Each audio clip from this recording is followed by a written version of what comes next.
What's up, my boiii?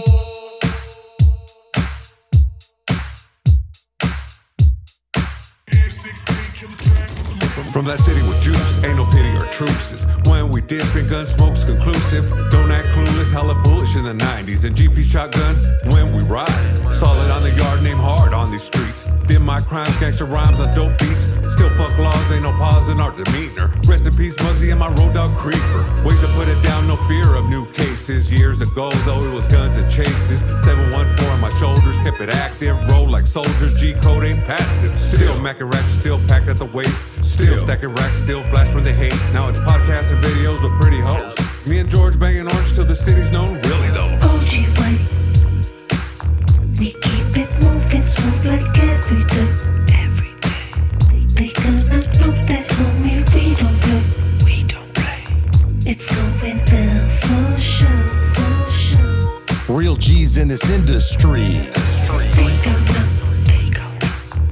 how we do it on these streets for sure. Streets for sure. We make that green, don't you know, loco? We making moves all day, all day, all day, all day. Grew up in the streets of the LB. We don't love these hoes is what they tell me. Packed up and moved to the OC. Me and George ballin' like Shaq and Kobe.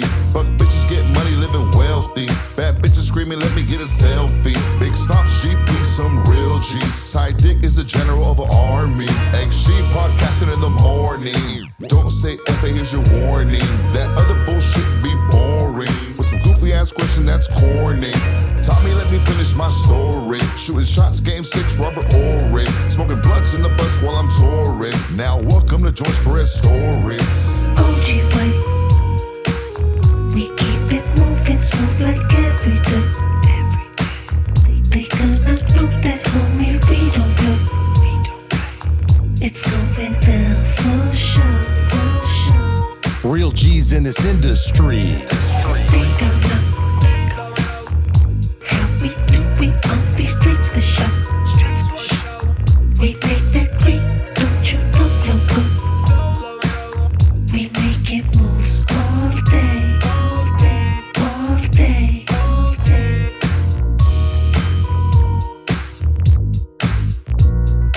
Welcome to the George Perez Stories. What's up, my boy? George Perez right here of George Perez Stories, episode 282. George Perez Stories is brought to you by JB's Tree Service Landscape and Installation. Look, if you got gophers outside that are working out with Samoans, the butterflies have tattoos on their ankles, hit up JB's Tree Service Landscape and Installation. They got tree service, stump removal, leaf removal. They have gardening, free estimates, everything going down, guys. Hit up JB's Tree Service Landscape and Installation. Instagram is JMBARRIOS12. That's JB's Tree Service Landscape and Installation. Guys, this is just something so crazy going down. SideDick and what's tricking, my boy? It's time to suck today's dick right here in the building, GPS style. You know how we do it, dog. August is a beautiful month. Yeah, August is cracking. You know how it is, dog. I'm glad to be here with you, my friend. That's what's up. X to the G, straight from San Francisco. What's up? What's up? You chilling out there? Yeah, it was cool. It was Did you have a good time? hell of a fucking good time. That's what's up. Wait, dog, I'm cutting y'all fools off because we're about to have a great time. Yo, guys, it's an honor for our next guest. Just a quick little intro. The originators of West Coast gangster rap, hip hop, G-funk, from Ruthless Records, from Pomona, Southern California. Ladies and gentlemen, give it up for the founder of Above the Law, Big Hutch, Coldham 187. Thanks for having me, George. Thanks for having me, brother. Hey, thank you. Hey, you were so cool when we met. I met you. At the show. Yeah, and it's, I ain't gonna lie, like, not that you're as hard as Johnny Depp, or he's as hard as you, but like I seen Johnny Depp, and I was just like, oh, whatever. Right. And I seen your ass, and I was like, what the fuck? Thank you so much But for thank being you, here, man. Thank you, man. Thank you for supporting me, man. You brought me out. You got him. It was a great crowd that night too. Oh yeah, it was already dope. packed. You killed that shit. Oh, thank you. Yeah. Real quick, Okay. just for everybody out there that's like, a lot of my fans are 18, 19. Okay. Let's just. I want to ask a question other people don't ask. Everybody's probably like, "Yo, when did you think of Above the Law?" But like, I want to ask you, when you were trying to be above the law, did you be like, "Yo, now there's a recipe we get. You got to stop doing something to get Right. Absolutely. How did Above the Law come? Like, Well, I mean, we was heavy in the streets in the 80s, you know what I'm saying, the late 80s. We came out in 1989. We were signed to Ruthless Records. But before that, just to give you a little story of what happened, is me and my childhood friends, KFG, rest in peace, like my brother, DJ Chaos, me and him, we formed, all of three of us used to hustle together, but we also used to play Little League Baseball together, high school together. you guys walked to school and shit. Exactly, that kind of thing. Grew up, I'd known them probably longer than I'm living. So, that. You know what I mean? That's how long it was. And then in like probably 87, 88, when, crack cocaine came, we started hustling really heavy, you know what I'm saying? How old were you guys? We had to be about 16, 17, yeah. Did the crack epidemic hit as hard as they say it did? It hit Oh yeah. It was heavy, man. Even in It was Pomona, heavy. huh? Oh, even in Pomona. Yeah, LA County. It's the last city standing. Okay. And it operates like a small LA. It does. Because of, I guess, the temperament of the city. I guess, you know what I mean. That's Like a whole it's black and brown, fully strong in that. So we got to get it. And it's a working town. It's like it was a big factory town. Either everybody worked at the airport or General Dynamics for the government, like the little government jobs or warehouses. There's a bunch of warehouses out there. So everybody out there working. So you either working or doing what? Partying. Yeah, so or both. that's what, or both. Yeah. So that's what made that scene be like that for us. And as we start getting older, like 17, 18, starting to graduate from high school, when, you got to get out the house in the 80s. It ain't like it is now where kids be hanging out till they 30 years old at their parents' house. In the 80s, it was like, no, you 18, fool. You got to get What music were you bumping at 15, 16? Well, it was a lot of East Coast at the time. Okay. It was a bunch of East Coast. Only thing that was really West Coast was all the Rhodium stuff. Spade, LA Dream Team, Egyptian Lover. Okay. All that was the West Coast Yeah. stuff. Everything else, all of that kind of stuff.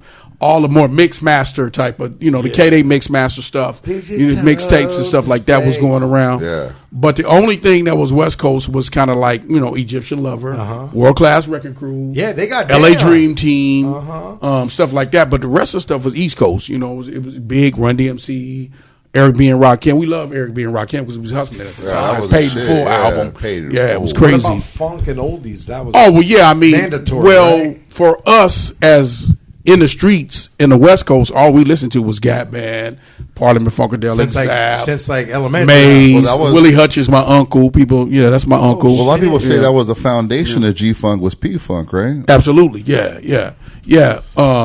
My dad and Cocaine's dad, which is Jerry B. Long, and then my uncle and my dad, both of our dads were writers and composers for Motown, and our uncle is famously known as Willie Hutch. So his dad's Jerry B. Long, which was a part of the Funk Brothers, who played all the music at Motown. He wrote for Undisputed Truth, a lot of the groups behind.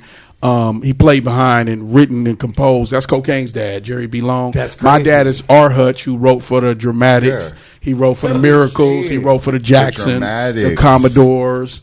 He's inked a lot of stuff. He's a writer and a composer, and he wrote for Willie Hutch. So you being as a kid, you're hearing all this music as a youth, and like you produce. So in your head, you're hearing shit already. Like, damn, I could do this with this. Yeah, because I grew up around nothing but musicians.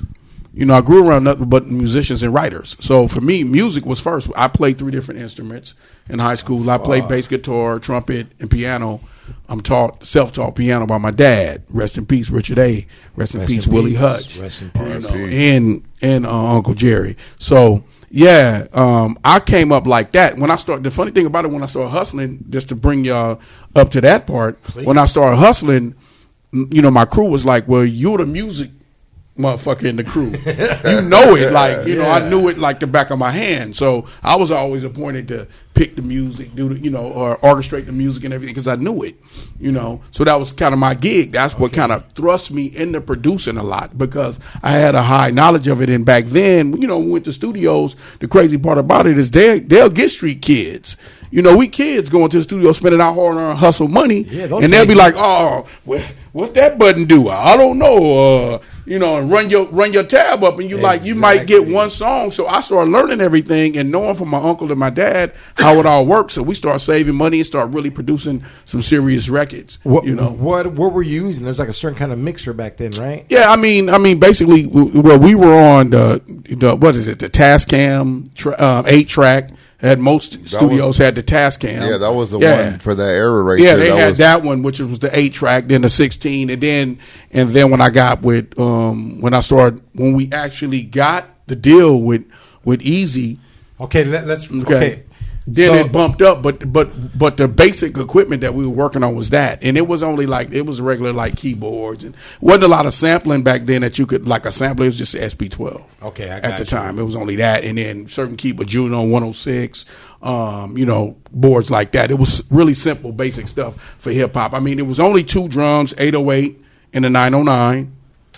In the Oberheim. Zip codes. Yeah, it was only. Well, the 808 was that deep bass. That boom. Yeah, that was all. That was all that soul sonic, supersonic, all that kind of sound and stuff. All that bass. Yeah. 909 was more cleaner. It was more. Dance. High energy type of thing, and then you had to incorporate that into hip hop. But at the time, we didn't have a lot of high influence West Coast. No, to be honest, only thing we had was like Spade and Toddy T. Was Ice-T around? Ice-T came a little bit later. From Ice-T came in the late '80s. More like 6 in the morning when 6 in the morning drop. Which is 87, 80 like that. That's coming out. Colors. And then he was doing the breaking movies. Too. Yeah, he was doing the breaking movies at the time. So he was already in movies at the time. He was dressed like a gangster stripper. Yeah, right, exactly. Yeah, exactly. Yeah, he was like a breaker. Yeah, but he was hard. Ice.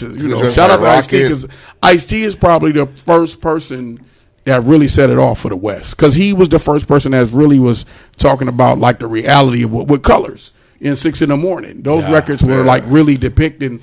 On a grand scale, but Toddy T and Mixmaster Spade had already been talking about it, like on Battle Ram records like that. Better bring a gun. He was doing it mainstream though. At that time. He was doing it mainstream at the time because Colors hit hard. Yeah, hell yeah. Colors 6 in the morning. 6 in the morning hit hard too. But not like Colors, dog. Colors hit hard. Colors hit hard. They were shooting at the theater. Yeah, Colors hit hard. Yeah, that shit Colors hit hard. When you think back to it, because we was hella young. But Colors hit hard. So how old were you when Colors came out? When Colors came out, I had to be 17, 18. So it was from Pomona. Yeah. I'm from a Crip neighborhood. Trenches. And I went to school in the Blood neighborhood. It's funny.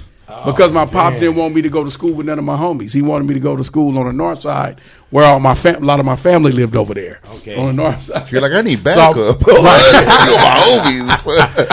Yeah. That's what's up. So, but I was a ball. We play ball. We all play ball. So we kind of like either you're pimping, balling, or banging. That's the one and the three. You got to choose. You'll get that pass if you're a baller, like that. You play for the school, right? Right, now. Exactly. Yeah. We need you. We going to CIF, dog. Leave him alone. Absolutely.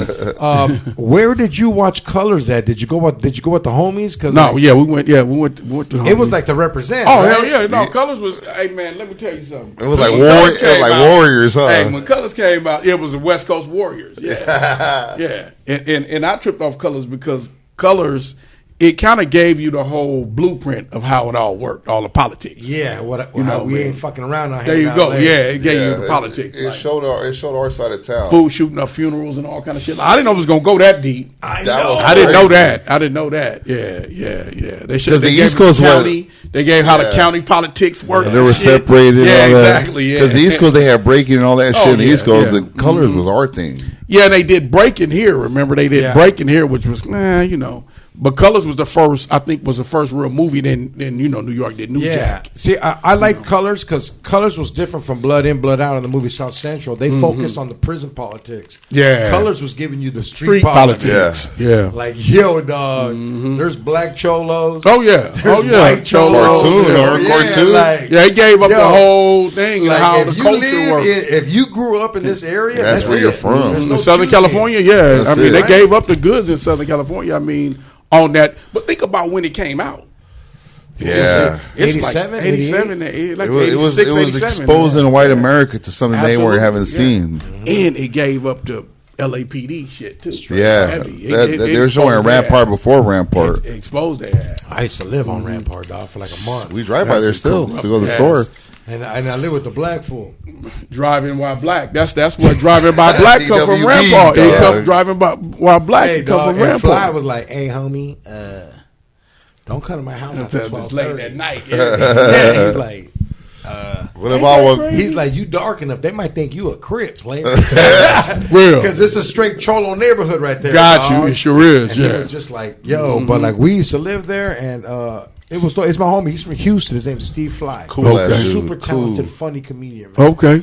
And he moved out here from Houston, and just the Mexicans welcomed him first because he moved to our neighborhood. Right. Yeah, they got call you. him Mosca. They don't even call him Fly. Yeah. Oh, okay. They call him Fly in Spanish. And, yeah, that's the homie right there. That's dope. Yeah. But I wanted to ask you this before, but we jumped into something. What was the first beat you ever freestyled over? Like, what was your first? Like, Wow. right? Like Probably. What was it, though? Well, there was something that triggered you at that moment to be like, you know what? I'm gonna fucking do this shit. Like that beat you freestyle. Remember for instance, remember on Straight Outta Compton when fucking Q raps over fucking Weak at the Knees? oh yeah. Yeah, I mean, I think for me it was probably Suck MC. Oh, Yeah, shit. Run DMC. Yeah, like when I was probably like in 9th grade, 10th grade, something like that. Yeah, yeah. No, I'm You sure had my the age. Adidas on? Yeah. I'm a big Run My, DMC fan. no Yeah, I like shoelaces. Run. I like Run DMC. That, I'm a that big- was you bumping in the headset or just on the speaker? Oh or yeah, just on the boom box. Consistently, the we had ghetto the blaster. Boom box. Yeah, we had the ghetto blasters. Yeah. 2 years ago. Yeah. Hey, Eddie, like back in those days over here in Cali, all the Crips would wear this blue, black, and white Adidas sweater, dog. Yeah, there you go. You remember that? Sweater, dog? And hey, dog, like when it was like their Raider jersey for a Crip. It was like, yo, that's a Crip. It's blue because Adidas is green. Yeah. But they made a blue, black, and gray one. Dog. Yeah. And that's the first time I ever seen a Crip. I was just like, oh shit. Hey man, you know, it's funny. Like people talk about the gang culture back then, like, and then people talk about the gang culture now. And I was No talking comparison. It ain't no comparison. Well, please tell Because us why. because I think back then it was more in your face. Like it was louder, you know what I mean? Like fools was like repping. Would you say it was more structured and organized compared to how it is now? Yeah, I would say that too. But I think it was more like you knew what it was. Like and Yeah, you ain't and allowed to have everybody wasn't involved. Exactly. Only people was involved was who was involved. That was it. You know what I mean? Like No, I know now what you mean. it's It's like now, like you can't have these unless you're from somewhere. Yeah. right. Yeah, or you can't. Or you just can't be. You can't. You could just be involved and not even have to be affiliated. Basically, you know, you had to have some type of either association to be in it, and not that's not to say that they don't now, but I think like it's like rappers. If you say rappers now, like rappers are just like, okay, I'm from over here, so I'm from that, and they don't have to do and be They a earned the part of it. They stripes. wasn't in the streets like that. You know what I Yeah. mean? They Like don't know about you getting- could just say you from over there. It's Yeah. kind of like the Tekashi situation. It's like Yeah. that wouldn't have happened in that time. Yeah, it we wouldn't wouldn't have just happened. usher No. nobody in It like wouldn't have that happened in Cali, wasn't dog. connected or affiliated with somebody. You know what I mean? Yeah. At all. Oh, he raps. Oh, he a part of our gang. That wouldn't have happened. You had No. to get put on. You had to get either do quoted something in in. the hood. You had to either come up with everybody in that hood. Straight or something. up. You had to And be from there. You guys knew each other since Yeah, elementary. you had so to Yeah, be. exactly. You had to know from. You had to be from there. You know what I mean? Like you couldn't just be like, oh yeah, he's from two cities over. He can be from here. You couldn't do that. Or back then. his single's hot. And you Right? can- Yeah. Oh, he got a hot record, and he liked He how from we here, moving yeah. around. Yeah. So he from here. No, It you was more of a. couldn't do that. It was And the like you said, it was structured. Yeah. A secret society type. Can I say like Yeah. you wouldn't have a hot record if you wasn't from nowhere back then. Yeah, and those who were involved wanted to be involved. Those who didn't want to be involved. I like our era for one reason, because if you was hustling and you was from there, that's what you was known for. If you was putting in work, pistol popping, you was known for that. Now everybody seems to be like the same thing, but don't have to put no work in. Yeah, and I know what you mean, because I'm not trying to name drop on people, but you're absolutely right, because once you feel like you're making money, now you need this backup. Now you're buying your backup. There you go. And that's what's going on so now. Are you really true to who you are as an individual? And it sucks because, like, look what happened. What you said, or that name we don't really say. Right. But he bought his backup, but they could. You can't expect to trust someone that you. And look what happened. Yeah. And me, I don't have a problem with what people do for themselves. That's fine. They decided to put him in the mix. That's on them. I just know cats that would never put up with it, because that's what they tell me. They like, look, I love what you're we saying. would never put nobody on that's not really owned from us. They'll get packed out. That's right. Yeah. Fuck the money. Yeah, Fuck it's that straight money. up. There was no cameras and shit for you to snitch on a motherfucker. You can't just pull a phone out and be like, hey, if you guys do something, I got you on camera. No, we're beating your ass. No, back then, homie. Plus, I think people who really was affiliated would check that. They would check that already, because they wouldn't even trust that. They'll send a They'd be wreck out to come get them, and that's it. Straight up. Hey, dog, I'm so glad there was no cameras. But you know what's fucked up is I got jumped a couple times. And I remember I got jumped in Santana, dog, dropping off my fucking baby's mom. And her new boyfriend fucked me up. Damn. Yeah. Because like we broke up, and she was just like, I'm staying at my friend's house, and I guess that fool was waiting for her. And I tapped the shit out of it. Dog, I was like 20. Yeah, but she's lying to this fool saying, but it don't matter. Yeah, dog. who cares? Yeah, it don't Right. matter. Now you're in the crosshairs. Yeah, Now you're in the, it's just like you slip up for the pussy, dog. I'm only like 19, 20, dog. Oh, well, yeah. I'm in enemy grounds, dropping shit, like, and they were just letting me know, like, hey, dog, we're gonna more than beat you up. If I could tell you how many times you've been in a crossfire over some pussy, we'd be here all motherfucking night. That ain't it. Please take all them risks. Hey, man, I done been in blood neighborhoods, Crip neighborhoods, enemy neighborhoods, getting knocked pussy down. Me and all my homies. Hey, shoot, I remember we used to go, man, in the 80s, I remember we used to go to this one chick's house. They was live back in the blood neighborhood. And we was straight. I was with some cats. I ain't saying no names. They was from Northside Vermont, from Ghost Town. Okay. And we was all like this in they hood, knocking they bras down. Son, come up, we got to go. Yeah, man. Yeah, I mean, so I know. Shoot, we could. And hey, sometimes the homies would come down there and get into it with them. Some will just go to get active with people, huh? With them. They're like, wait, I ain't here for pussy. I'm here to fucking pop shit off. Exactly. Yeah. it's the rep you wanted to build. Mm-hmm. Yeah, so the 80s. So the 80s. If you look at the 80s, that's why I say I think it was more off the hook than it is now. Oh, for sure. Like when the 90s had it too. 80s and the 90s. Well, you said the best thing ever when we talked about this. Shit didn't change till you said a gun charge was a misdemeanor, right? Yeah, gun charge was a misdemeanor until like. Once that shit changed, that's when I was like, oh yeah. See, one thing about real motherfuckers in the streets, they know what's up with the law. Yeah, oh for sure. So they know how to, just like when the crack laws came. Everybody was getting Buck Roger dates for nothing. No, same with me. Like I won't roll with a bunch of baggies of coke. I'll have one big bag of coke. There you go. This is my personal use. Hey. The older lady told me that. She was like, look, if you gonna hustle, you better be trying to move keys. You don't want to get caught up with no rocks playing no games and get all day for some little pebbles in your pocket. That's it. You know what I mean? You might as well really be out there grooving. Do it. Don't that was an old school lady told me that. She was a church lady. She was like, look, y'all want to be out there on the streets doing that? You better be doing it big time. Because it's going to be worth the jail time they're going to pass out. And after the first kilo, she was like, donate. Yeah, right? Absolutely. It's the 80s. You know Send the basket to above the law. Yep. That's what's up.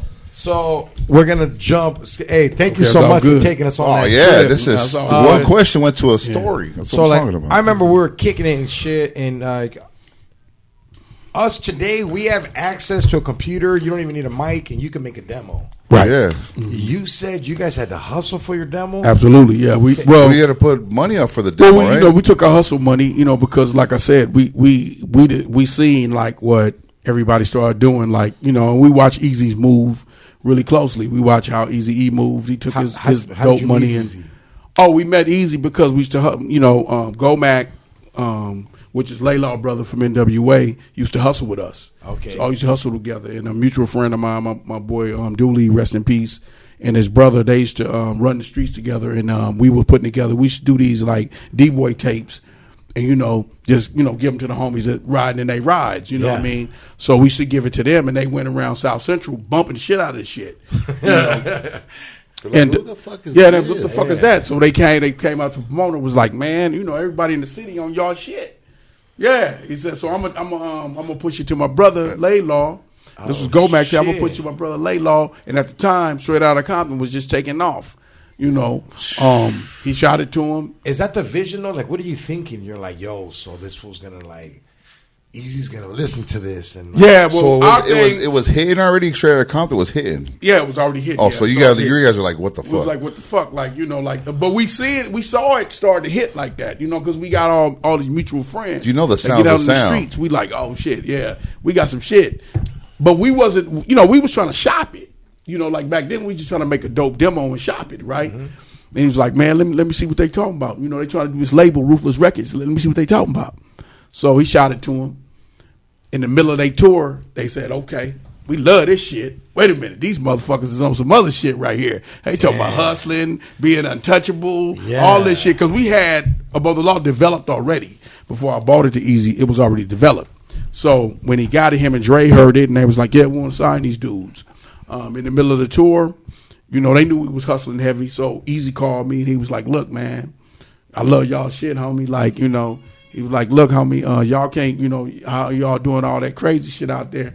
Y'all need to slow that shit down. I'm trying to sign you motherfuckers. You know what I mean? That's how he said, I'm trying to sign you motherfuckers. Stop fucking these bitches in blood. Y'all going to be in jail, man. He said, y'all going to be in jail before I get to sign y'all. I said, man, you got to show me that the money is real, because at that time we getting cake. We caking up. Our spots is popping. We got a few spots. We got a few spots. We got a few spots. We doing all right. Did you have a Centra on Danes? We had all that. We had all that shit. Did you have a K5, Suzuki Cycle? K5, we had that, all that shit. K5 with the gold leaf, all that shit. We had all that kind of shit laying around. So was the demo?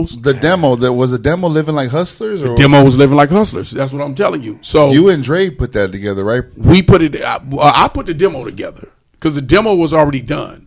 All me and Dre did was bumped it up to, because we did it at an 8-track and a 16. Me and Dre bumped it up to a 24 track. Oh wow! What's the difference between that? I'm sorry, I don't know. Okay, so when you talk about quality, you're talking about sound is like the sound is like it's like the difference between 1080 and 4K. Okay, it's like that, like how people say that now. Yeah. Like HD and regular dope, VHS like and DVD. That. VHS and DVD. Yeah. It's like that if you want to say it in those kind of terms. So the album was done. You guys only used 9 tracks out of you guys had probably what? Yeah, we had 7. We had 7 done already. We had 7 done, and we only did. Me and Dre came in and done from the bottom up. We did Kicking Lyrics, we did Freedom of Speech, and we did the last song. Everything else was done already. All we did was went through my crates, went through and me and him resampled everything, bumped it up, me and him mixed it, and then we was off and running. That was Living Like Hustlers. How old was Dre back then? How? It was 1990 though. 89, 89. Yeah, 89. We did it in 89. I mean, Dre. So me and Dre 2 years apart. So we had to be. I was 20. He was 22. I think. He's already did. Here in Straight Outta Compton. What the DLC? He already had did. They already did. The Easy Does It. They already did. The DLC album and Straight Outta Compton was already done. That DLC album was hard too. Yeah, no one could do it better. The greatest hip hop album ever done. That's what I heard from a lot of people. The greatest to me. He was the DLC. That fool's voice was just if amazing, DLC would have lost his voice, there would nobody be able to touch him. His voice was just. MC. Tell us why. I heard greatest it's MC. Oh man, let me. Was the movie true? How it was lyrical cadence. How he thought he wrote so. I mean, he could write the range from just lyrically killing you off in gangster shit. Yeah, I heard he was like Rakim and Eazy-E. Oh, yeah, he was like that. But his voice was just insane. If you want to say that, yeah, you could. That's in a good analogy. Right? Rakim and Eazy-E. You could say that, or Rakim, George LL. Perez said that shit, bitch. You could say, I would say LL, Rakim, and Eazy-E. I would say that.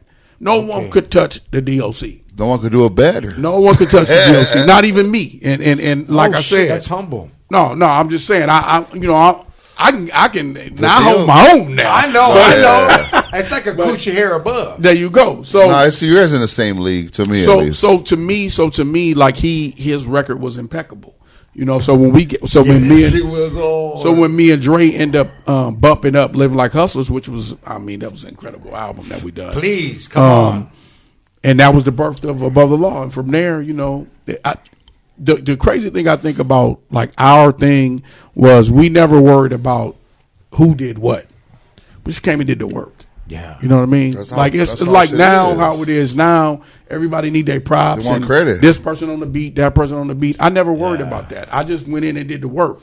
And being Dr. Dre's understudy, I learned how to make records professionally. My dad and them never, they taught me what the studio was about, song structure, being a musician, knowing how to lay shit out. But Dre taught me how to actually make records. You learned probably more than any school would probably ever be able to teach. Oh, you. absolutely, yeah. And the dope thing about what I had that he brought out of me is theory. He's like, keep it simple, do it this way, always have a deeper vision, you know. And that's what I end up doing. I used to always think it was just structure, you know, because when you come up as a musician, you think like it's structure. You know, you don't think like, okay, yeah, it's structure, but there's a technical aspect to it. But you don't have to get too complex. You just have to really make your point at a short period of time. That's what he told me. Cut the fat off. You got to be able to make that point. People got to know what's going on from the beginning of the record, the middle, and the end. They got to know what's going on. It can't be bullshitting around and fucking around. So I had everything together, but when it came to laying out the whole record,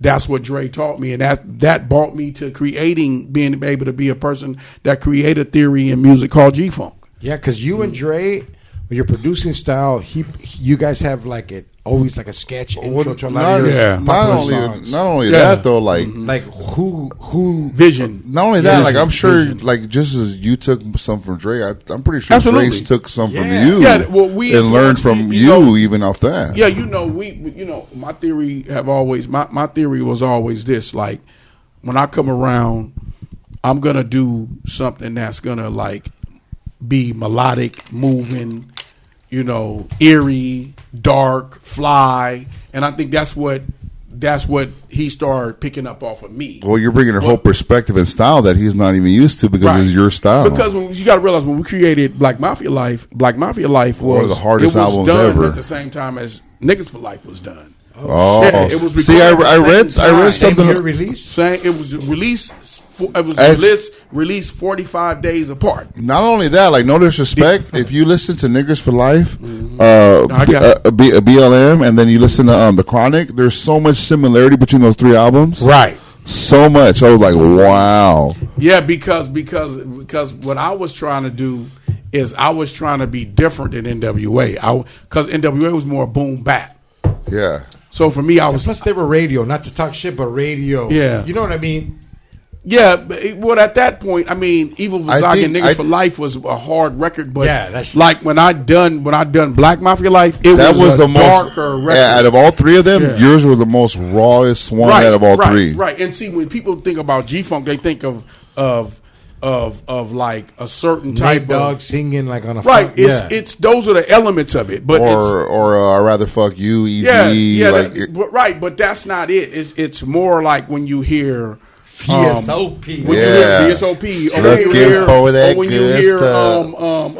Black Never Soup. Missing a Beat. Yes. When you hear Never Missing a Beat or Coming Up or Yeah. records like that, those records those are G-Funk records. Hitters. Pimp Clinic, when you heard that, Pimp which is Clinic Let is Me my Ride, which shit. is I mean, which is influenced by that. Hey, Pimp Clinic is the shit, dog. I know. when what people don't understand it's what I did is I slowed the music down, and me, Cam G, and Cocaine end up coming in singing on top of it. Well, that's Let Me Ride, right? The beat to That's it? Let Me Let Ride, Me Ride, which yeah. is Pimp Clinic, but it's also I'm not bragging, And just another lagging. yeah. That's Wanna Never fuck Missing a with Beat. me? Yeah. But that's us singing on there. That's us taking it and really Nah, but slow, you- not fast like Needy, but slow. Nah, your style, like I say, you know, Damn, I didn't know that.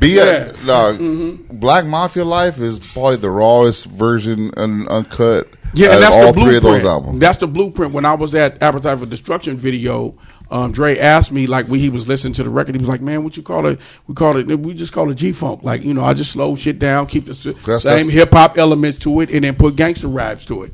And KMG Laylaw coined it, and then on just around our camp, because I was just doing a theory, to slow the music down, put harmonies on top of it, melody, chords. And Warren G comes out of our camp. But that So, song, that song is so funky because it goes like quick for a second and then boom, it drops slow. That shit's funky. Yeah. How is Warren G Dr. Dre's brother? Is that a rumor? Or? Stepbrother. Yeah, it's a stepbrother. But Warren G comes up out of the Above the Law camp. So does Snoop Dogg. Okay. All those people and Nate Dogg. They came. I had Back 2 when they 1 were 3 2 and first. 3, yeah. I had 2 1 3 first. Okay. Yeah. Yep. I had Nate two, Dogg was a at Marine. I Ruthless. heard. They would Nate have been Dogg on was a Ruthless. Marine. Yeah, he was when he first came from the service. And I when heard he Snoop- was the gangsterest of all time. Yeah, Nate Dogg, rest in peace. Is a talented motherfucker, but he real Gone too about soon, everything. man. I heard he was He's a a real sing, motherfucker. but knock you the fuck out. He ain't take no shit. Brother Nate Dogg didn't take no shit. But yeah, man, that's how everything kind of like got the influences. That's what it all comes. Black That's Mafia how it Life started. is the blueprint of all of that. Of the G-Funk era and the Chronic. It's the blueprint to it. So but it's nobody took nothing. It's just we all were in the same clique. And the influences got on the record. So people try to turn it into something else, but we were all in one clique. And then when Easy and Dre fell out, that's when Snoop, Warren, and Nate went to Death Row. And we stayed. Above the Law and Cocaine stayed. Because we were all one clique at the time. Yeah. Rumors are that you could tell by the albums how Right, yeah. They're all parallel. Yeah. Rumors are is that Above the Law was an influence for Ruthless signing Bone Thugs and eHarmony. Yeah, me. Just because I was the liaison there. eHarmony, that's the one. That's a video you did. No, my bad. Bone Thugs. You got your Bone Thugs and Harmony. I know what you meant. Yeah. I know what you meant. Yeah, because I was his liaison. He run everything by me. Like when Dre left, I was the point guy there. Exactly. Yeah, I was the guy who said what go and what don't go. Yeah, you're making you're producing majority of the album. Yeah, the good thing about me, I was so busy with cocaine, with working on HWA and Above the Law. When did cocaine and come in? Kid Frost and Brownside. Oh yeah, I was wrapped up doing a lot of those records that I wasn't able. Kenny and DJ Unique and DJ Yella end up producing Bone Thugs. But when the project first got brought to the label, he asked me to sign off on it because I was his right hand man for a sound. He did was the Easy E. The Easy E and Brownside song is fire. No, but he did the what was it? Easy E. Any last words? Yeah, that's the one. Yeah, that's off 5150. It's on Dr. Dre. I did that album in that album. He dissed Dre? Yeah, the one that that shit was hard. that's well, if it's on, motherfucker, then it's on. Yeah, that record. Yeah, but yeah, I produced. I took the load of a lot of stuff on that label that he was, even the stuff that he was developing. Only one I didn't do because I was so tied up. I didn't get a chance to do a song with Bone. Yeah, because I was so caught up doing Above the Law and Cocaine, and then the other groups he was developing. He had another girls group called Gangsta Bitch Mentality, which was a female NWA. I was developing them. He had HWA. Eazy-E was ahead of his time with his thoughts. I remember you were telling me that. Oh yeah. You mentioned something to me. Go ahead. Yeah, go ahead. Eazy-E, like the ideal of Grand Theft Auto, Eazy had that first. Yeah, that was his idea. It was called Boys in the Hood. It was a game. He showed me the whole layout. He showed me the blueprints, how it was going to work. We're going to be jacking foods, going to different neighborhoods, what shooting did you up pick? shit. Man, this motherfucker crazy. I was like, this motherfucker crazy. Ain't nobody gonna buy that motherfucking video Like game. Super Nintendo ain't gonna want Ain't this. nobody going to buy that video game. But shit, that's what Mario was back Grand then. Theft Auto sells by the billions. Absolutely. And Boys in the Hood with him. And it was his vision. He was like, for sure. Yeah, he had the Eazy-E boom speakers, all that. Even if you look at Grand Theft Auto San Andreas, it's based off Eazy-E's character. There you go. Yeah. And he had that. I don't know if somebody took them blueprints, but he showed me the poster board. Because back then we did poster boards. So he showed me the whole poster like board of the game. cartoon boards, like the he showed me the whole cartoon board of the game. The only conspiracies I believe in X is they took Eazy-E, Prince, and Michael. Oh wow! Because what were they doing? They had the rights to the music they wanted to make money off. Michael had Moonwalker. Michael even had the Beatles. The Beatles. He owns the rights to the Beatles. So He's worth because they're worth more dead. Rumor said is he bought Eminem's catalog too. Who? Michael. Yeah, I don't know about that's Aftermath. But one thing you got to realize about when you're talking about big money, it always could be a bit of conspiracy in there. Yeah. And when you're talking about deaf and powerful people, they still trying to figure out Sam Cooke's Yeah, death. well, You know, speaking of- They're still going through it as well. Hey, speaking of death and powerful people, Tupac drops. Hit him up. Yeah. And you're on Julio G as he drops. West Side Radio. So shout out to Julio G. Shout out to Julio We need Julio Like G out here, OG dog. DJ, right? Absolutely. Hey, dog, he was like, I'm not even, I can't even put him in the same category.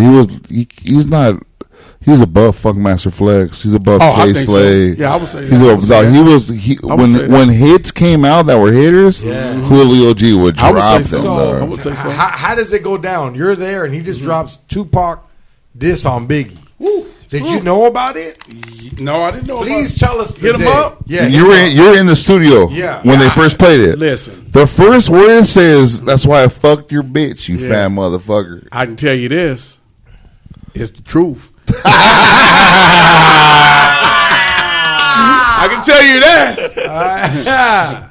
No cut on that. But Heard it here on GPS. But for me, since we came up cool with Biggie, it's He's a trip. hard, dog. We came up with. We were cool with Big first. Until It's crazy. until the shit happened with Biggie. Yeah, until the Damn. Well, they were like East Coast. They're fucking with the East Coast. Yeah, Huh? Yeah, No, but as a cholo, we don't know this shit. Okay. Let me set the play up with you. Please. Let me set the play up with you. Whoever Pac was cool with, because we ran with Pac regular. Above the law, the original Thug Life was. Yeah, I heard a track with you guys in The Pac. original Thug Life. Yeah, call it what you want. No, Yeah, Black that's Man. just hard. Yeah. The original Thug Life is me, Cam G, Tupac, Money B, Thug Big Life, the Sight. group Thug And Life. the group Thug. This was gonna be the group. Thug Life. It's all the members in there rated Macadocious. Me, Cam G, his Gaddafi? brother. His brother. No, this is before them. Oh, wow. This is before them. And the two brothers from Live Squad. It's all the people that said there's Thug only a- Life group. there's and only a you Thug- add Above the Law, and then you add Live Squad. Because there's a That Thug was Life squad. Volume 1. That's it. And Volume 2 is our whole clique. Yeah. It's like some Wu-Tang shit, but on the West Coast. Yeah, dog. I'm just being real. Thug Life, oh, that shit was But hard. we were also cool with Biggie I remember that shit. at That the shit was time. hard. We all was cool with Biggie too.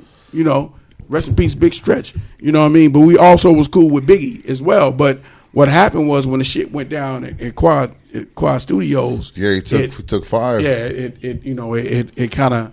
Do you think that helped? Do you think that helped hip hop music?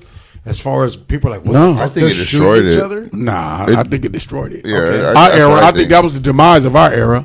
I think those two deaths was the demise of our era. Please explain. Yeah, I think so. I think Yeah. it was media propaganda used to kill the fucking rap game between Yeah. the West and the East. Yeah, Of course they do. and I think it okay, and you're right. But here's where it gets sketchy at. It gets sketchy because you see how people used it to make money, to sell tabloids, Straight up. which amplified it. See, Yeah. when you talk about it, there never was no East Coast West Coast beef really amongst artists. It's always been a difference when you hit New York. They never really supported West Coast music. No. They was Not like here where we supported all that shit. So it was always, even when we go down south, they support our They music. still hate the Lakers You know, over there, dog. But it's They still it's like chant Kobe. but it's like fucked up because of this. It's fucked up because of this. It's just music. Like why you Yeah. hating? Yeah, it's a because the business. people in the streets loved it.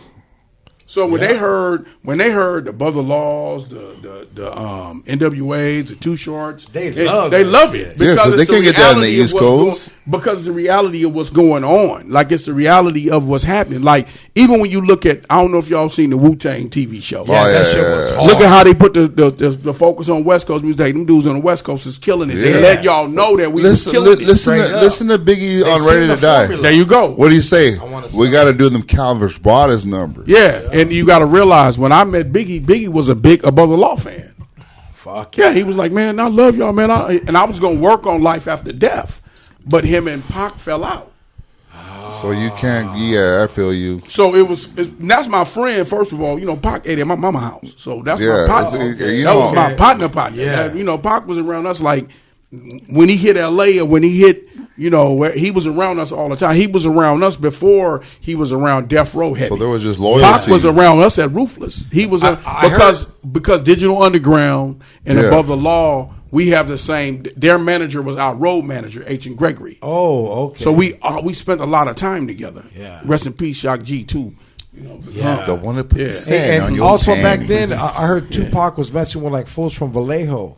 Yeah. He's fucking with the whole Bay. Yeah, the whole Bay. with I mean, he's from the Mac Bay. Mac Yeah, Dre. he's from the Bay. Yeah, He's from yeah. all Shout out those Mac fools, Marley, dog. Mac Dre. Yeah. He Rest would in fuck peace. with the Bay, but he R&B would. Mac Dre, dog. When he came to L.A., the cool thing that I loved about Pac when he came to L.A., he still stayed Bay, but he embraced the scene here because he seen people loved him here. Well, that's how he was to the Bay. He Yeah, he moved seen from the people East and loved he him. embraced Yeah, the Bay, exactly. and that's He was it. from the East, he went to the Bay and they embraced. You know, Pac was a heavy dude, man. He embraced the Bay, but he never said, "This is me. I'm the Yeah. Bay." Like When never you say- once. Right. When you say heavy, like Yeah. I'm thinking like literal chi.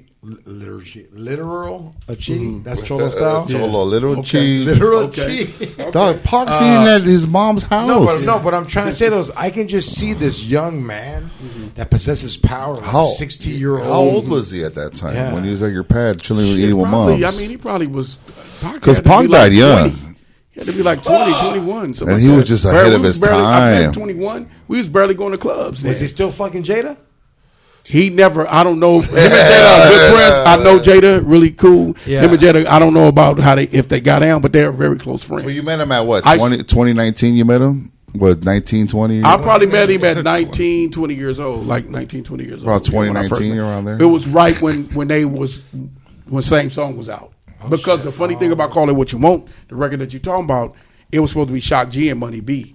But that day, Shock got trapped in New York somewhere mixing a record, and we had already booked the studio time in L.A., so Pac and Money B flew in, and they was at the studio, and I was cooking the beat up. Me and KMG was writing. I remember when I first heard it. I was like, Pac's and we was like, Shock ain't gonna make it. What's up? It's a 4-man thing. And then Mom was like, well, let Pac get down. We was like, okay, dude, on Same Song, we got like a little verse. So I said, give me what you got. Pac went in there, wrote some shit down, and said, okay, I got this. I said, all right, take off. And he took off. That was the went birthday. hard, dog. That was his first He went feature. hard. That was And his he was first 20, feature. He wasn't 19, even 20. know- He nobody even knew him.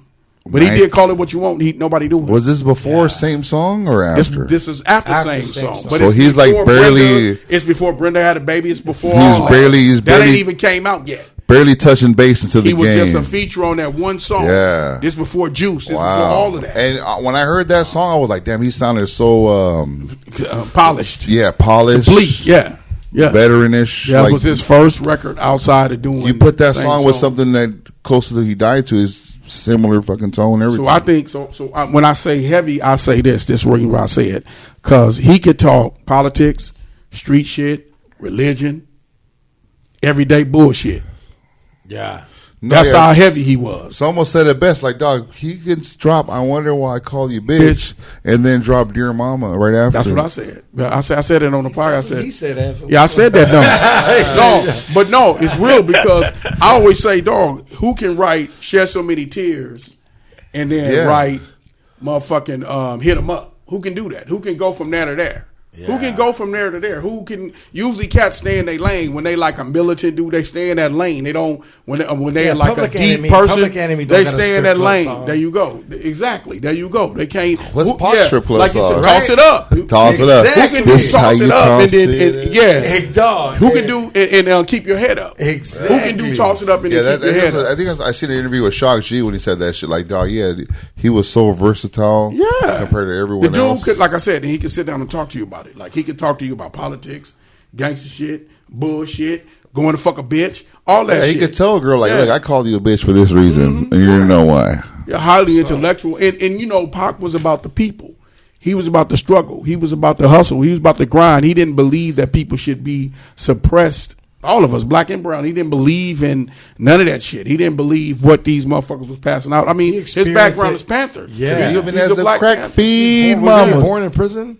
Yeah, mhm. That's some yeah. cold shit. He wasn't born in there. He was nursed in there in the And stomach. his mom's in his. And Yeah. look how he put his mom out there. And he loved his mother. Yeah. But his mother was out there. What do heavy you at say, one dog? hell Even yeah. as a crack feed That mama. had bologna on his. He always was a sandwich. Yeah. black There you queen go. mama. So you have to realize that's why I say he's heavy, man. Yeah. You know what I mean? No, to have that kind of thank range. you. Like that's some Yeah. real shit right there. He was ahead of his time for But sure. I want to switch it up a little bit. I just want to say that I love your music, Oh, thank you. and I speak for a lot of the people, Southern Hispanics. I mean, I'm not the rep, but like, hey, dog, and I told you this before, but like, the accomplishment One of the biggest shows ever to come out on Netflix is the Oj Simpsons story. Oh yeah. And I don't know if you haven't seen the Oj Simpson story. It's with my boy Cuba Gooden Jr. You know he's from Orange County. I didn't know that. Went to school out here. He I used didn't to know break dance with all the cholos in Santa Ana and Tustin. I didn't know that. I know he was out here. And when Johnny Cochran becomes the lead attorney, they walk into court, dog. They punked that fool. Who they punked? they punked the other for the lawyer. Yeah, the Shapiro. They put him on the bench, dog. He shows up to the office and he's like, "Where's all the files at?" And they're in Johnny's office. Picked them up. Hold on. And then, dog. Shapiro's like, "Hey." Shapiro's on the line. Cocker's like, "Tell him I'll meet him in the courtroom. The door's open." What do you tell him though? He goes, "Hey, if you're not down with Cochran, tell Shapiro. You're not down with this shit, then move on another case." Yeah. And Shapiro was mad the whole time, and then who found out the glove didn't fit? Shapiro, dog. Wow. But like, he goes, "I tried it on. My hand's bigger than OJ's. It doesn't fit my hand." How does that happen? Did they tell you specifically, "Hey, we're going to use your song for this scene"? No. Okay. They don't really tell you the scene. They just tell you that they want to use the song and how many minutes they want to use it. They used it brilliantly. Yeah. When my people hit me, they was like they want to put it in the show. They were shooting it at the time. I mean, they were doing, because they do the dailies.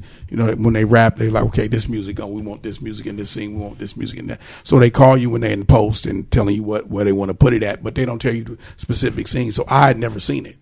Matter of fact, I think I was either on the road or something. Somebody called me like, they played Black Superman on.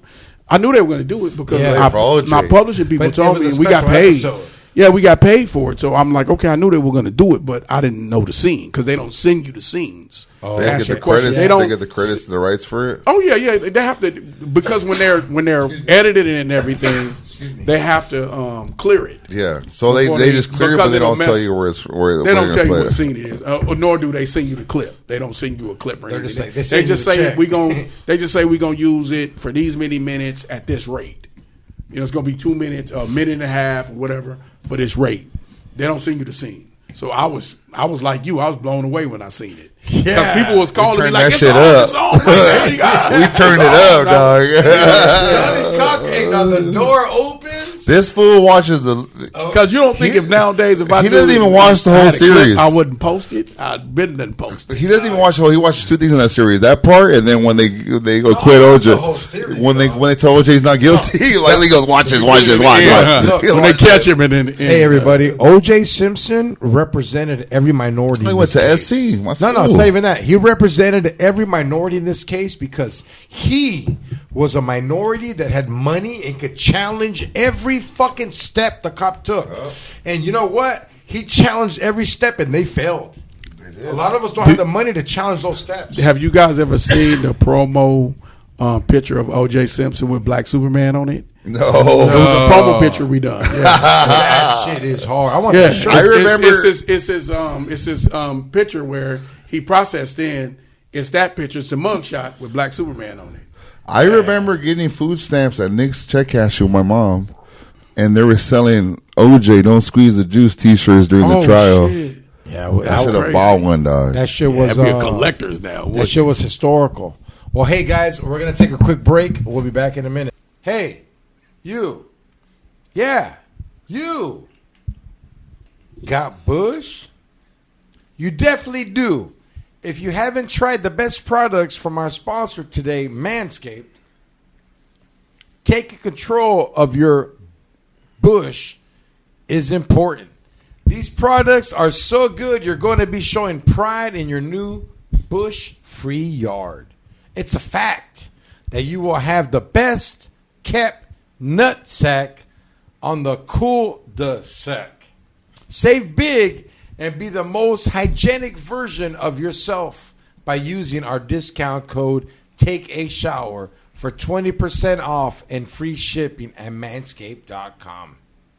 Guys, have you ever shaved your balls with a razor that your girlfriend had at her house and it wasn't even hers? It was the guy that she was cheating on you with. You woke up, you had a big old bump and it wasn't the bump you wanted to have. Bye. your sack. Manscaped is dedicated to helping you level up your full body grooming game. The grooming package I highly recommend is Performance Package 4.0. Inside this package is a Lawnmower 4.0. This electric trimmer is a bush's worst nightmare.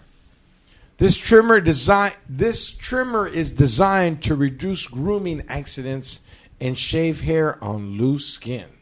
So if your balls look like a kiwi, don't worry, it won't hit the wee-wee. It's basic landscaping. When you trim the hedges, the tree stands taller.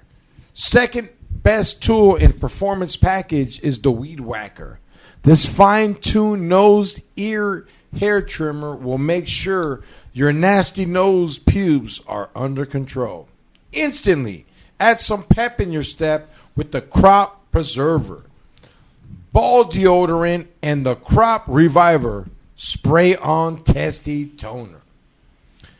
With a Performance Package purchase, you get 2 free gifts: the Shed Travel Bag and the patent High Performance Reduced Chaffing Manscaped Boxers. They have a bunch of other products on their website to help you maximize your confidence in the grooming game. Look, guys, if you want to step up and you want to keep up, you don't want your balls looking like a lawn that came out on training day, go to manscaped.com. You get 20% off free shipping with our code TakeAShower at manscaped.com. Kate Bush may be trending at the moment, but your bush needs some help. That's 20% off with free shipping at manscaped.com. Use promo code TakeAShower. It's time you level up from the Amazon to the Amadon with the ultimate bushwhacking tools from Manscaped. All I want to do is a zoom, zoom, zoom and get some boom, boom. Manscaped.com. Late. And we back like a hood rat in a Cadillac waiting for the zigzag. George Press Stories is also brought to you by Gunther's, located in Santana. They got 2 stores, one off of Broadway, one off of Main. They got Imperials, Hush Puppies, Dickies, Khakis, Ben Davis, Pendleton. They got the hats Nate Dogg wore. They got the hats that Sin Dog wore. They got the hats that Old Dog wore. They got all the hats that all the dogs wore. Tell them George Press sent you and you still won't get a discount, but you know what we do. George Press Stories is also brought to you by Taco Naso. Taco Naso, leading the game in fish tacos, potato tacos, bean tacos, carne tacos, fish tacos, ceviche, tacos, ceviche, micheladas. You know what we do. I'm hungry now. I gotta take you, man. What's your favorite food? My first is probably Chinese food. Hey, my second is Mexican food. Okay. Yep. The people would think it's soul food, but I'm not big on soul food. Because I grew up in Pomona, so mostly Mexican food is that's my go-to. Yeah, me and my girl, we love Mexican street tacos. Food. Yeah, I love them. Yeah. Straight up. Hey, have you ever had soul food? Yeah. Baby's mom's black. You know what's crazy? Look at Eddie. He's had all type of foods. Yeah. I hope we've all had in Southern California. I hope growing up in Southern California, we ate all kinds of food. Can I get them? How high? Get them. Motherfucker, the last time you had food was when you had my leftovers. You smoke weed too, so Only time we you- all eat all kinds of food. Only time he eats when I throw food away. This is the leftover champ, dog. No, you know. I have had soul food, though. You know what's tripped me out on soul food? Sweet potato pie. You love it, don't you? Dude, I was like, collard green. Me too. I like collard I green, like that and I- grits. yeah. Grits got me. I was like, You like grits? I love Like that? grits. I was like, this shit is That's fire. Rare. That's rare. I don't know. Grits Black people was like fire, grits. dog. That's medium rare. That was like, remember on my cousin Vinny, like, man, you know how long does grits take to make? That's how I know you're lying. It takes about Best 15 is probably minutes. peach cobbler to me. Peach cobbler? Right, peach cobbler. With some ice cream on the top. Yeah, there you go. I remember I was mad. I was like, man, I want this fucking sweet potato pie. I want pumpkin pie like a Who regular want that? American. Who eat pumpkin pie? Y'all eat pumpkin pie? Dog. That was just pie on that's that- me on just talking Thanksgiving? from like my perspective. Mexicans, we call it calabaza, right? X? Yeah, calabaza. Sweet potato pie. No, Yeah, but we that's do what it happened. different. They ordered a sweet potato pie, and I'm like, man, I'm not eating this shit. And I took a bite, like, ooh, I'm like, fuck. wait a minute, I go, okay. fuck pumpkin pie. I'm Yeah, eating sweet I told potato you. pie. Yeah, My don't do bad. that. Don't do that. Pumpkin pie is Domino good. had a song, remember? But Remember sweet potato pie is the pie. Domino had the song. We're saying like that. You know what I mean? They're options, but when you talk No, about I don't knock on that, it. yeah. People knock on it still. My man, try it for you knock on it because this Yeah, is don't good. trip. Yeah. And I'll play Domino sweet potato pie from them. I can't help. Speaking I don't of know some why. sweet and something that's gonna be pie, is you're working on a new album. You and Cocaine. Yeah. We actually started a new group. It's a funk soul hip hop band. Fuck yeah. Yeah. Yeah, they You go. gotta fuck with funk freaks. Have you Oh, heard of hey. funk freaks? Yeah. Dog. Those are homies, dog. They Yeah. have all the OG, like, if you need a catalog on funk, Shout out to Lure Loser. straight up, That's Lure right. Loser, Debo. Debo, Unique, All Final them. Hustler. Yeah. The homies. But go ahead. Talk So about what the it album, is? So please. what it is it's a funk soul hip hop band that we created. The fusion is like we're a band. The way I did the album, I did it. I composed it. I played on everything. It's all live instrumentation. Me and Coco wrote it together. I produced the whole album. It's on me and his label. It's 14 songs, original songs. We did some cover songs too that are really dope. Damn. And we range from everywhere from Parliament Funkadelic to sounding like Willie Hutch to the Delphonics. It's dope like yeah. that. It's a throwback Please. record, but into the future. Yeah. And the name of the group is AOGF, which stands for Architects of G Funk. Okay. Yeah, and the album's called We Have Returned. It comes out September 18th. And On right every now, platform? it's on every platform, but right now you can order, for the cats who, and enthusiast cats who, the collectors. We have a collector's album. We have the Okay. vinyl. We have the CD, and we also had a USB cassette. Okay. I know what Which that is is. dope. You put The in, little- yeah. you put it, it's a cassette that you put right into your computer, and that's available right now. But it'll be fully available on September 18th. But it's available now at buddyboymusic.com, and that's www.budeboy music correctly music.com, and you can get the Architect's new record on that right now. Yeah, and that's what we got going. We're starting to roll out a tour for it with the band. We have a 4-piece band. Wow. I'm the 5th member in the band. He's like the lead singer. So it's a vibe, man. It's a vibe. But we do funk, soul, and hip hop. So That's I rap fucking and play. so dope. He raps and sings, so it's ill. How So did those you who meet look- Cocaine? Because That's my cousin. He's your cousin. That's my blood cousin. From your yeah. mom or dad's Yeah. side? That's from my dad's side. Oh, that's even deeper. Yeah. Yeah. So Blood. so we grew up together. Same damn near same. We grew up running through my grandmother's house.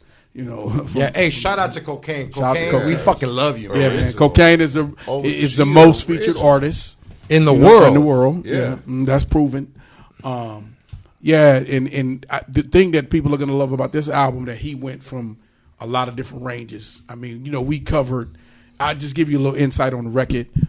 We did records like we covered a Delphonics record, and we did Mahogany by Diana Ross, shit. and he sung the whole record. Yeah, He he's sung these whole records. talented. He's that- voice, though. It wasn't Yeah. just like the funky, because what a lot of people think G-Funk is, they think G-Funk is a Parliament loop or Yeah, with like that tune Zap, shit, right? Yeah, Or, doom, or it's doom, like doom, yeah. but what it really is just melody cards, harmony put together, and then with a G-Funk hip hop could be with gangster anything lyrics. from- Exactly. as long as- it's slow and funky Yeah. and got the grainy, goony sound on it. Like our singles out right now on all platforms. It's called The Boogeyman. The video's dropping any day now. On Vivo. If you ever need a Mexican for a video, you know you got me, dog. I need you in my TV show, The Black Oh, Godfather. please. Which comes out the end of the year. Please, please. Yeah. Yeah, I have He's a a I man. have a series coming out called The Black Godfather. Oh, I wrote- what's the Black Yeah. Godfather? It's like the. Go ahead. I'm sorry. I would say it's like a West Coast power. Okay. Like it's a West Coast Ooh, I power. get that Like it's strong. a street. It's a street. It's about It's the about time we come out with our own version of our shit. There you Yeah. go. And it's based here. It's based about a dude who took over his father's empire when he passed on. Him and his siblings took it over. But what they do, they run legitimate businesses. And what happens is they're still tied in with the black mafia. Oh, Bumpy You know what I Johnson. mean? So it's like I'm gonna need you to be on the show. Oh, I mean, come on. We only a few episodes in, and what they're gonna be, which is people are gonna love this because me and my man was just talking about this off the air, how people's attention span is. So what we're doing like 15-minute webisodes. Oh, I like that. You know They what I mean? want it And more. the first season Yeah. will be done probably like in 45 minutes to an hour. You'll be right. able to binge watch. You can do 3 lines of cocaine, drink a beer, and watch Yeah, there it. you go. Yeah, you got done with the first season. But what we want to do, because originally when I wrote it as a movie, and then all these series came out. Then the pandemic hit. Then we couldn't do nothing. Straight so stopped, then I huh? wrote a series. Well, even with the movie, it's so little time to be able to describe how the story really is compared to a web series. And Above the Law is Yeah. the pioneers Yeah, of you can't- G-Funk, gangster rap You of the can't West do above Coast. the like. Look at Wu-Tang; they did a series. Like, That's right, You yeah. got to do above the law in a series. Yeah, we're gonna do Oh, Living yes. Like Hustlers. Living Like Hustlers is coming. That's dope right we'll there. do a book first, and then we're gonna do the series, the docu-series. Yeah, Living Like it Hustlers, can't which be a is movie. how we met and how we came up and how we developed the sound. Did you ever of meet the Old law. Dirty Bastard? Yeah, I did. Yeah, I met all the Wu-Tang. How is that? It was dope. I mean, Yeah. I met Wu-Tang Clan at a Quick concert because a friend of mine, Sophia Chang, was actually managing them at the time, and she called me. She said, "My guy's gonna be out there. Go up to this club. It's a Princess Club, Glam Slam, Oh, shit. and they opened for Quick. No Like, way. Yeah, Wu-Tang. No way. This was when This was I before think Method Cream, or- Man was out and Cream was the single. Okay, I got you. And they Cream- wasn't big yet. Yeah, So it was like, just go Cream. up there and have they back. And I was like, so I'm in with Quick and all of them. Yeah. So I went up there. I'm like, these my folks. You know what I mean? And What know was how your LA was. impression? What was your impression of Wu-Tang? Oh, I loved them. Yeah, because they were street cats, but from the different, East huh? Coast perspective. It's you like, know? yeah, right? They were street dudes from East Coast perspective. It's like if Pomona was in New York Absolutely, yeah, I could say that. It was like a mirror of us. because they grew up together. Yeah. So, they you know, grew- there's a different same camaraderie. neighborhood, same area, same Yeah. small city. Staten Island is kind of like a Pomona. Yeah, like you're saying, out of exactly. New York. On the Same outskirts. Life as a shorty should And it those be dudes so are rough. really those dudes are really respectful. They talented. That I've never seen them shit on the West Coast. They always have big respect yeah, for yeah. us. You're right. You know, shout out to Raekwon. I know Straight up. Method Man. I've seen him through the years, and they always been good. Some of our colleagues that have been really solid and always supported what we do. And shout out to RZA. RZA's vision was incredible, man. He had the he same was the East vision as Coast Dr. Dre. Yeah, he had the same vision for them. I mean, I don't know, dog. Well, He's- think about He it. had the look. same vision. Think Like, about he it. had No, the well, same think vision. about it. Look. That's why I say about the same Think about vision it. as NWA. That's Yeah. how he had for NWA. Think about RZA. Okay, Dre had to put out Straight Outta Compton. Easy does it. No, Above do the it better. Law. DOC. RZA had to do something similar to the same That's true. thing. Yeah, it's true. That's true. But okay. That's true. Okay, hold on. It's true, right? But the RZA doesn't make headphones that the whole world buys. Oh yeah, of course. I mean, That's like the but I RZA's think he's talking LeBron. about- I think he's talking about the music. I know, No, but the the structure, RZA's like- LeBron. Yeah, he's talking about the music. Okay, no, but okay, stop. We're gonna go there. Okay, yeah. But hey, dog, Dr. Dre doesn't have 12 fools to choose from. Yeah, that's true. But Dr. Dre chose the 12 fools. Nah, he didn't choose them. He did. The Chronic chose them. Huh.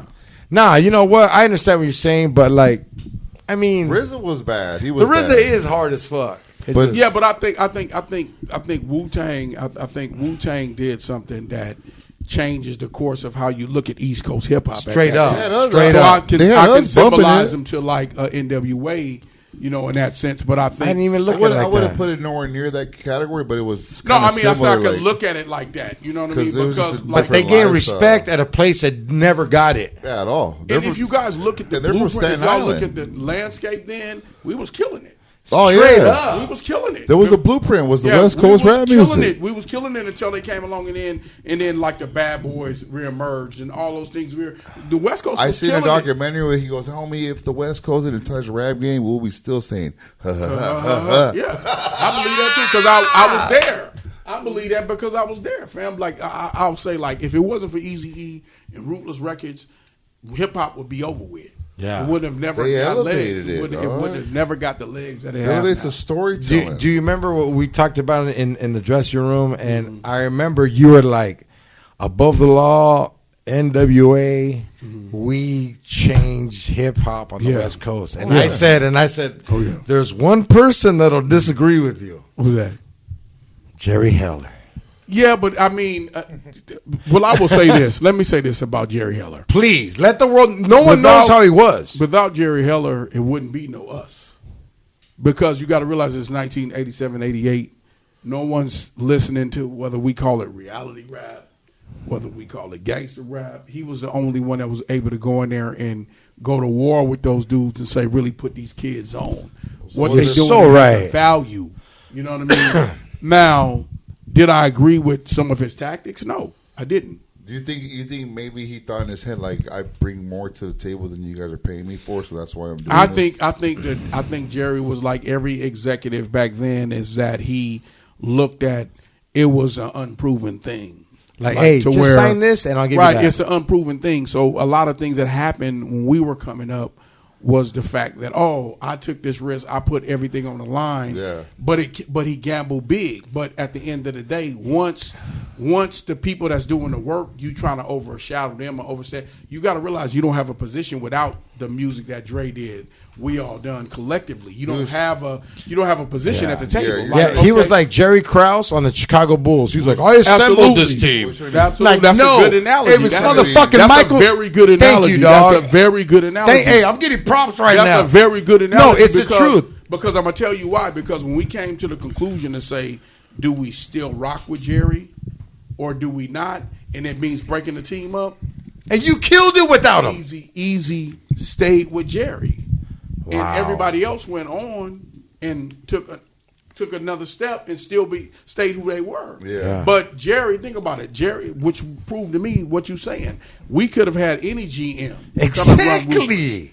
Because the talent was still intact. Yeah. Because if you look at what Death Row went and done, that means the talent was intact. When you look at what we continue to do without Dre being at Ruthless, the talent was still intact. Yeah, Straight the beats were up. still It slack. wasn't because of him. Yeah, No, he just knew that's concert. after the fact. All that's after the fact. That's after the Absolutely look. You're supposed correct. to crumble at that point. Yeah. basically. You know what I mean? And plus, just like Jerry Krause, he gave bunk contracts, and they still So sold. if Suge can go off and do the same thing that Jerry Heller did, it's showing you that it had to be the skill set of the people. Yeah. The writers. You got to remember Doc, Michelle A, and Dre went and did Death Row along with Snoop. And Warren G. You got to realize that developed the whole. That was Ruthless 2.0. DLC Death Row was like Ruthless 2.0 at that point. That's You know what I mean? it's the And then aftermath Ruthless of them. stayed the same. Well, they took So the if it was all Jerry Heller's success, then that would mean they would have failed. Yeah, they took the and masters. the Bubble Law would have failed. That's They- right. they took- Anybody after the fact would fail. They Yeah. took the masters they had from Ruthless and transferred to Death Row and used the same I topic. don't think they and took the subject. Masters. No, they- It's just well, anybody. Like it was just like imagine being a baseball coach and then all these great It's the athletes are on system. your squad. It's like you saying, Yeah, well, let's say football, if you take Belichick, if you say Belichick goes to another team and takes that same system with a few of his players. Yeah. That's it. But the Patriots Well- stay the same. So well, sir- what it proves to you is that the front office didn't make it's the players. Well, Exactly. certain NFL coaches nowadays, like they my won't, point they won't is- let you take the coaches now. And Like, my they're like, point if you leave, you got to start on your own. It goes to what he's saying. It's the system. It and is. the players. It's not the front house it's not that hires. The front office. It's like Yeah. as long as you keep the players intact. Yeah. And that's what Easy was smart for. Easy was smart to say, I want to keep certain. Okay, Hutch is Dre, so I'm gonna put him in that seat. Okay, Dre, Yeah. Sugar's like, okay, we gonna go over here with Dre, and we gonna reach this success. So when it came down, and I'm going on to your Jerry Heller's question. Please. We didn't need him after we got successful. We only needed him to become successful. After doors That's open. not a kick on Yeah. Jerry Heller. That's just saying if we having issues with the front office need to be changed for the team. Exactly. That's it. That doesn't Because- mean that Jerry Heller did anything wrong Because- because in the time that we took those deals, it was fair. You got to realize kids are coming out of the projects, the hoods, to this, to that. Yeah. Every deal is a good deal. Yeah, I love how Kobe's- you said that. We took what we thought was fair. Right. We took what we thought was You fair didn't 'cause know we're what trying to get $1 out the million were. streets. Yeah, Kobe's We're- put in seats, filled the seats. I'm not Mitch Kupchak. We're trying to get out the hood though, y'all. We're trying to stop selling dope. We're trying Yeah. to stop. We're trying to be on another level. We're trying to we starting to have kids now. We got to Yeah. take care of children. We got to, Yeah. you know what I mean? It's life kicks in then. It's not this, we on the block, cripping, going crazy, blood, shooting, blood, cripping blood, and that, no, that's over with. We young adults now. We starting to have kids. We starting to have responsibilities. So money got to start rolling in the right way now. Yeah. We don't want to go to prison no more. We don't want to be locked up. We want to be there. So here's your option. Okay, you can do this rap shit. Oh, the homies is kicking up off that. We about to do this. It's a way out without a legit way out. So what Jerry Heller was offering was good. Now, when it blew up, just to put Suge in the right perspective for y'all on y'all platform, Suge was the one who said, now y'all need to renegotiate. This shit ain't fair. Yeah. Like Scottie Y'all Pippen. need to go back just in like and Scottie say, Pippen. boom, boom, boom, boom, because now y'all selling records. Yeah, you Before guys signed young what your go. potential could be. Now your potential exceeded that limit. That's right, because at that time, what people keep failing to realize, it's not like now. It's not like you can go online, build your brand, then Sony wants to cake you off. It's like you don't know if it's going to work or not. You're First of all, Trump. rap is only like 5 years into the industry. We talking about 85 to 88. It's only 4 or 5 years. It's still a baby. It's still a baby as far as industry is concerned. It's been around since the 70s. But industry-wise, mainstream. We'd probably say 83 that it started like really getting legs with Curtis Blow, Flash, Run and them. But it didn't blow up till. But it didn't blow up till like 85. It started really getting legs when when Def Jam came and all those labels start blossoming up out of that. You know what I mean? When it really started being a part of like real like money making. It was a money making culture at that time. Once white people seen they could make money off it, that's when it became big. It came out of remember how it used to be the breakdancing fad, and then it came out of like the fashion. Then it came into really money making. The music was really money making. Oh yeah. You guys were moving units. So it's only Eazy's vision. You figure Eazy's vision was only like 4 or 5 years into being a real industry. You know, you had Ice-T, which he created Syndicate, and then you had Ruthless Records. So out here, the Serious Company was Ruthless at that time, and it changed the course of way everybody actually, because that's when reality rap came into play. So when you look at Jerry Heller, Moon said about Jerry Heller wasn't as bad for us until after the fact. I think the best thing that Jerry should have done is bowed out. Yeah. And I think people would have respected him more. If he would have been like, look, I'm only going to take 20%, you get 80%. And I'm going to bow out. You guys were a conglomerate. You guys had the law, you had Mission Lake, you had the R&B, you had the rap DLC, you had all that. Yeah, Mission Lake, it's funny thing about Mission Lake, shout out Mission Lake, she comes before Mary J. Blige.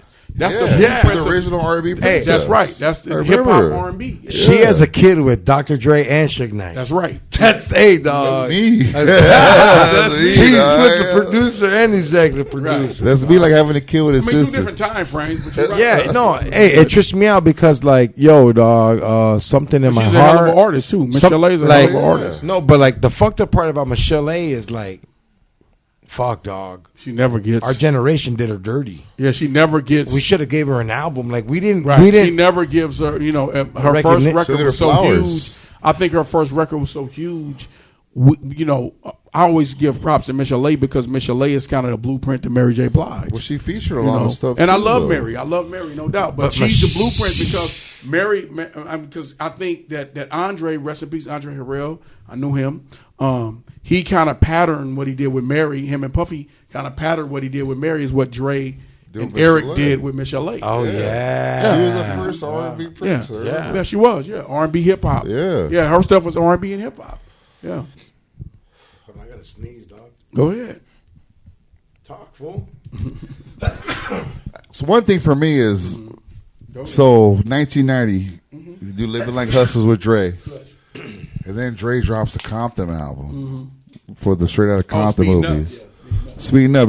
We'll go back to other stuff, but and you know what the stupidest fucking thing I seen is when someone was breaking down the Compton album. They're like, there's this guy named Colt 187 that's featured, and I don't know who this guy is. I'm thinking about this is above the law, you dumb fuck. What do you mean know who this guy is? They need to know that though. But they may be the dark horse on the record, I knew who you were already. Black, but that's what you want to be though. But I like you did the Compton track.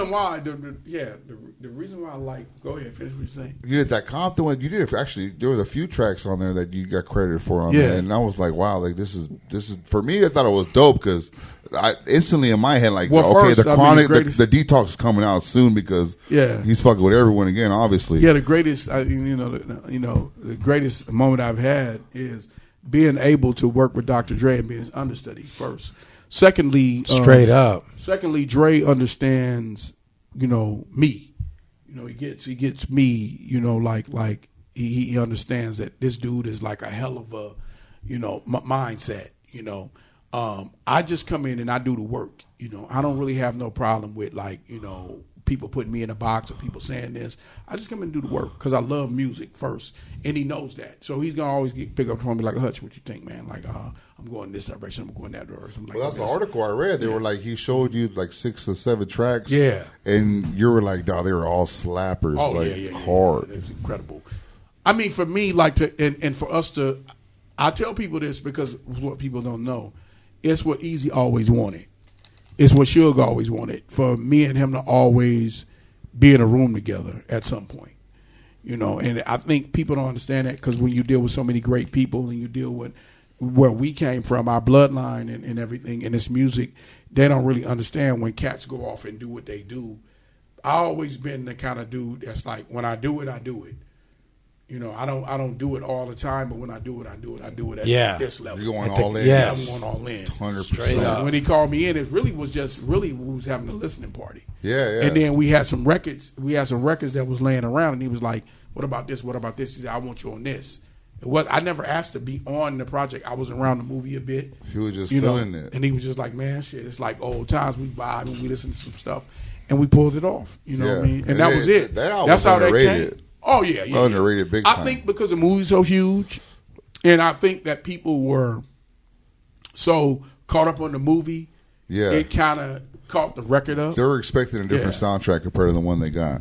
But it was more of it's how Dre, I think when I heard it, it's how Dre felt at that moment. Absolutely. Yeah. And everything in music is momentarily. It's not like one thing I can respect about everything that we did at Ruthless Records, we never did shit that people wanted us to do. Straight So up. I love the fact that he's a billionaire and he goes and labors in the studio like he's broke. That's another thing I was gonna say. Between like he's broke. Between 1990 and then for the first album and then the bank account's different from Dre at that time. Well, like he's he don't have to make records. at all. But he loves to. He had That's what it is. Great is still great. the same hunger though, probably. Yeah, and you know, like I said, one thing we have to respect. Dre's always been a person that he's always been about the business. He's not, you know, he's about like the soul of the music and the vibe and the life of it, but he's not caught up in all the byproducts of it. Yeah, what I'm saying, if it was that way, he would have put Detox out a long time ago. And he doesn't, and He wants does to it. be right. He does it at his pace. Yeah, You know, sometimes it's a little overthought. You know, in my opinion, because I'm more like how he said, music is the moment. Yeah. Music, like when he's doing comedy, it's the moment. Yeah, it's the you want to be moment. caught up in the moment. I think you know, but his mindset is he's more like analytical. I would say, as far as creating music, but that's what makes him great. You know, and for me, I learned the balance because I'm more spontaneous, and I do music from a musician and composer perspective. I think the world needs to hear music. I don't care. Straight up. No, It brings people together. I don't think that it's about a critique thing. I think you're a fan or you're not.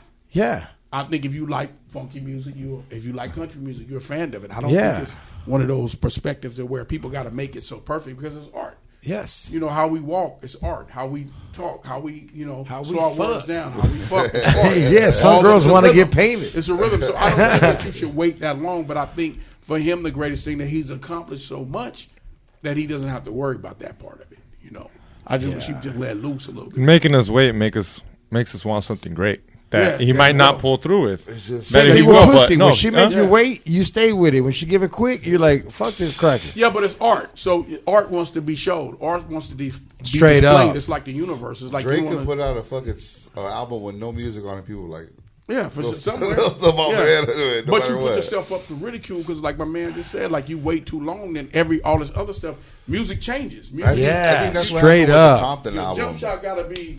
You What- gotta keep They your stroke. shooting threes You now. gotta keep your stroke. Yeah. You gotta keep your stroke. That's you know? what. Hey, you think in the next 5 years they're gonna start shooting from the free throw line on the other side? For me, Over the backboard. Huh? Yeah. I think that's what happened with the Compton album. Like you waited too long to drop something, but the people that still respect music and love music still took it in and listened to it. Dr. Dre dropped everything but an album. He dropped his artist. He dropped his wife.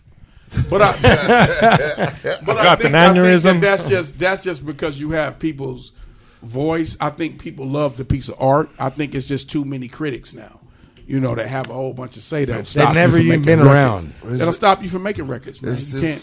he's like a modern day Amadeus fucking Wolfgang. Yeah. Well, I just want to say thank you so much for coming and doing my podcast. Well, I thank you for having me. appreciate it. Thank you for having me. And we barely scratched the surface. I'm going to please recommend you come back in a couple months. Okay. See what else is going on. For all my fans that don't know your Instagram, your Twitter, your Facebook, can you please give them your... You can reach me on Instagram at Mansa Musa Royal. That's MANSAMUSA Royal. That's on Instagram. You can also reach me on The Real Code 187 on Twitter. Hell yeah. And then Mansa Musa on Facebook. And that's why you get me. And also you can reach my media company at 187 Rockboy Honeys _ENT. That's on Instagram. And I'm here, I'm there, I'm everywhere. You're going to be in Arizona. And Code 187 on Facebook too. Yeah. On my AZ. artist page. Yeah, we'll be in AZ on me and Mitchie Slick and Cocaine ALGF. Slick from Diego. We'll be in at the what is it? The Whiskey on Western. Okay. In Avondale, Arizona on August 27th. That's what's we're up. going down. Yeah. I just want to say, wow. Hey, Amazing. bro. To all you fans out there, there was a lot of games spent today, and listen to this more than once because this is I'm going to listen to this again. So much knowledge was brought out to us. Want to give Xavier a round of applause because he fucked up last week on the equipment. You guys He missed could that. tell I got mad at We him. almost and beat his shit. ass last I episode. told him, I go, if you You had a fucking Suge Knight get. moment? Oh, I did Oh, worse worse. than Suge Knight, dog. We both stomped them out. I did you remember when James Brown would find the people? Oh yeah. Oh, you 5 minutes late? That's $20. Yeah, these are brand new lights. Yeah, and you don't know me, but I'm known to fucking do some shit. Okay. So he was like, "Yeah, I'll be here 8:30 next week," and like, yeah, but SideDick Eddie hit him with the rant. Today's episode of SideDick Ranting with Eddie is sponsored by Cortura Barber Shop. Well, you doing sponsors on my podcast now? Yeah, You're like Paulie from Rocky now. dog. You're making it work. Let me start again. Today's Ranting with SideDick Eddie is sponsored by Cortura Barber Shop and California Turntables. Hope you bought your kids school clothes. Bitch, I bought them for my kids. I kept the receipts too. I'm going to let them wear them for 1 week and I'm going to take them back. If I don't get my kids back, I'm taking the clothes back. That's the rule. No Jordans, no sporting. You didn't even get a real polo. You're getting polo associations, bitch. Fuck my kids. I'd rather buy Raiders tickets. SideDick, I'm out. Hey, don't forget George Perez, Fools Gone Wild, Funk Freaks. We're going to be at the Observatory August 27th. There's maybe like 150 tickets left. Please get on that. Also, I'll be at the Comedy Store this week. Take a Shower Tour continues in September. If you want me in your city, I'll be there. November and October, I'm going to be in New Jersey. I'll be in New York. We're also doing El Paso. And we're not doing Bisbee, right? No. That's too far. Too far. Sorry, Bisbee, Arizona, you are too far for what they want to pay me. If you guys want me to go down, pay $10 more a ticket. X, anything? What's up? I actually got a show in Hawthorne. It's me, Steam Fury, E-Zone, and actually B-Real's performing at the end after all that at Bart's Barbecue. It's a cool show. Go to bartsbarbecue.com to go get your tickets. I will not be there, so do not expect me there. This is George Perez Stories, episode 282. I just want to say thank you so much for the founder of Above the Law, the founder of G-Funk, Big Hutch, Cole 187. Thank you so much for coming down. I want to say shout out to the rest of Above the Law. Rest in peace, KFG. Shout out DJ Gomag. Shout out DJ Chaos. Laylaw, and shout out Dr. Dre, and always my cousin Cocaine, Architects of G-Funk. We here for life. Can I get Thank one you more for shout having out? me. Shout out for you guys making music for us For to real. gangbang Thank to. you dog. for making music for us to gangbang to. Okay. But like, Right. not like Oh, no. also like we used to work Like out to the it. soundtrack. Like, you know what I The mean? soundtrack of your life. That's what you Yeah. said. Making a soundtrack of your life. So look, like, because that's medicine. Like people don't understand that's medicine. yeah, That's like medicine. people would come over and try to show off Master P, and we'd be like, bitch, listen to this. All that I'm bowdy, get out of here. Yo, this is George Perez Stories. With that being said, take a shower, Black Power. Late.